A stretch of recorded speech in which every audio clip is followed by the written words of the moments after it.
Okay, this is the second video on satellites. So in the previous video, we looked at the relationship between the time period and the radius, orbital radius of a satellite. And I'll repeat that here. I'll write that here for ready reference.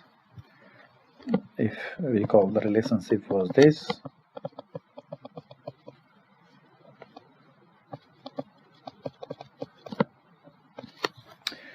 Where t is the time period, which basically time the satellite takes to complete one revolution around the planet, and this r is the orbital radius.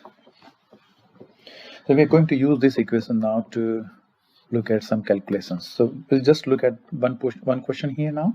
The Earth is orbiting Sun with a mean orbital radius of 1.50 times 10 to the power 11. So basically this is Sun, and this is our Earth, which is orbiting around the Sun, and the mean orbital radius is, this is the mean orbital radius, and that is 1.50 times 10 to the power 11 meters. So Earth is basically a satellite of Sun, and this equation would be applicable. We need mass of the central body as well, the bigger body here. So mass of the Sun is 1.99 times 10 to the power 30 kilogram. Yeah, we can use this equation now to find how long the Earth would take to complete one revolution around the Sun. So this is my quantity T, that is my quantity R. I use this equation and I can find the value of T here. So what I have is T square is equals to 4 pi square. Z is, I already know. M is mass of the Sun, the central body here, the central body is Sun. So mass of Sun is 10 to the power this, times R is, I already got that here, 1.50 times 10 to the power 11 cube. Now all I need to do is, you need to plug in these quantities in the calculator and find the value of T. A word of caution here, keep always in mind that this M here is the mass of the central body. In this particular case, Earth is the satellite and the central body is, bigger central body is Sun. But if we have considered questions in ways in which an object or satellite is orbiting around Earth, then here we will need to take the mass of the Earth. This calculation, I'll just plug these things in my calculator. Just give me a moment. I should have done that earlier. So T square is equals to 4 pi square times 1.50 times 10 to the power 11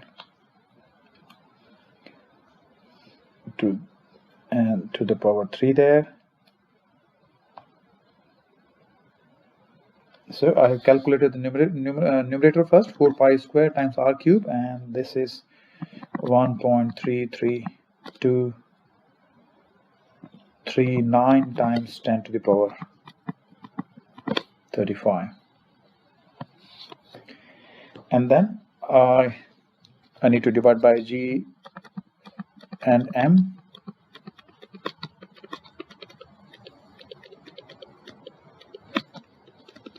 So I'll do that. I'll just use the expression already available number in my calculator, and that's divide by G and then divide by 1.99 times 10 to the power 30. And I get this expression 1.00317 times 10 to the power 15.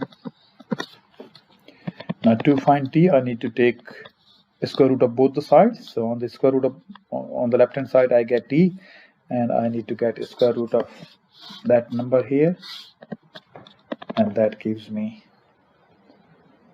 square root of that number is equals to 3168307.28 31683078 Now this unit, the unit obvious in all our calculations, the unit that we get and use is seconds. So this is time period is a second. So these many seconds will be taken by Earth to go around the sun and complete one revolution. And we can convert that into a number of days if you want. So to convert that into days,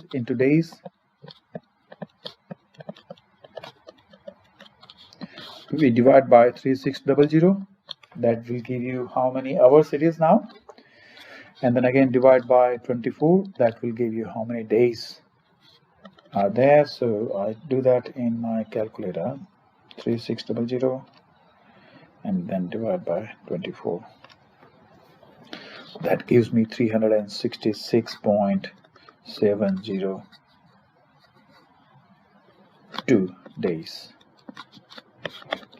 That is the time thus Earth would take to complete one revolution around the sun. Okay, next we are going to look at satellites. So we are looking at artificial satellites.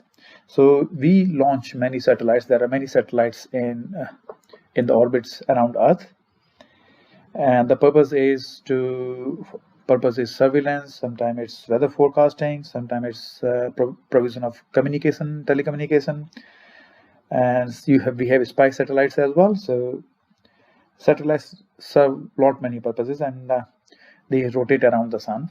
They revolve around the Earth, and we are going to look at one particular case where the satellite is at a height of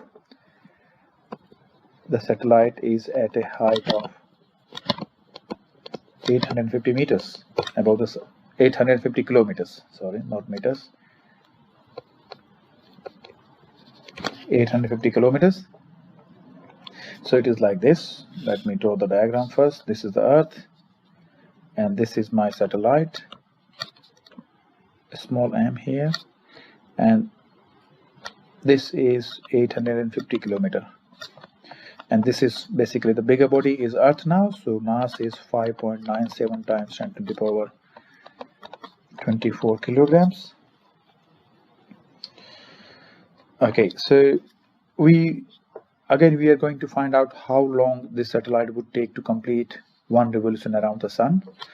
So formula again is T square is equals to 4 pi square over gm r cube.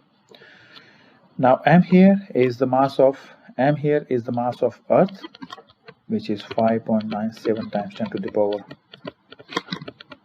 25 kilogram, and r is the orbital radius. So what's the orbital radius? Pause here and think for a moment, because I have seen many students making this mistake here.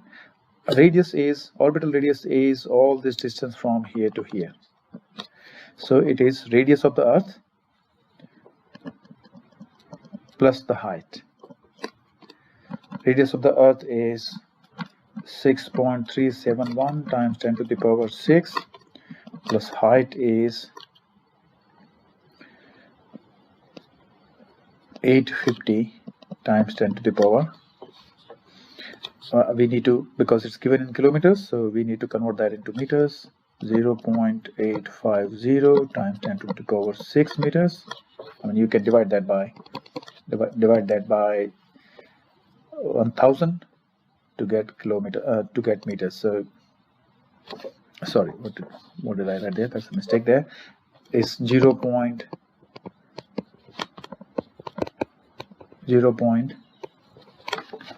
Let me write it clearly. I think it will make more sense. So first we deal with kilometers. So 6371 kilometers plus 850 kilometers. So that's the orbital radius, and that comes out to be 7221 kilometers.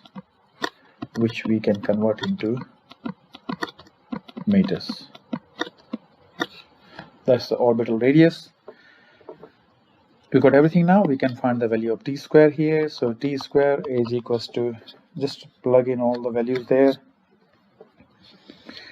4 pi square times 7.221 times 10 to the power 6, that's r cube, divided by 6.67 10 to the power minus 11, and mass is 5.97 times 10 to the power 24.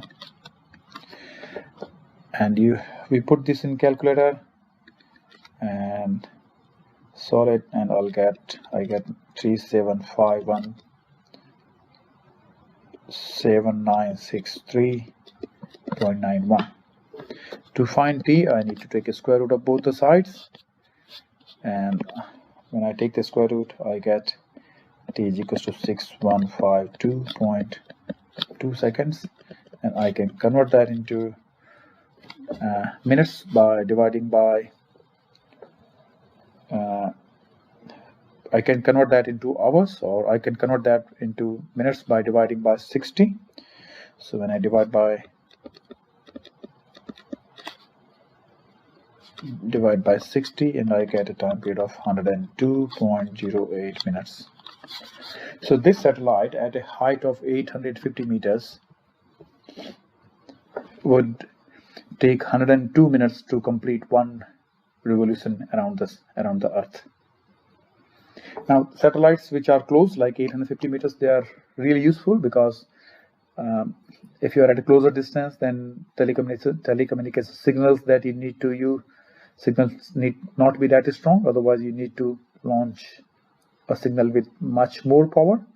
And also, if you are closer to the Earth, you can see clearly. So the spy cameras and weather remote sensing cameras and all those things, they work really well when the distance is less. So these kind of satellites with 850 kilometer radius, they are really useful. But the only problem with them is that because they complete the revolution in 102 minutes, so in a day they will completing around 12 revolutions around the Earth, which means they are not looking at one place all the time. They are wandering in a way. So they will sometimes, like in the first, when they are doing the first revolution, they might be looking at Australia, and when the second revolution, they are looking at some other place.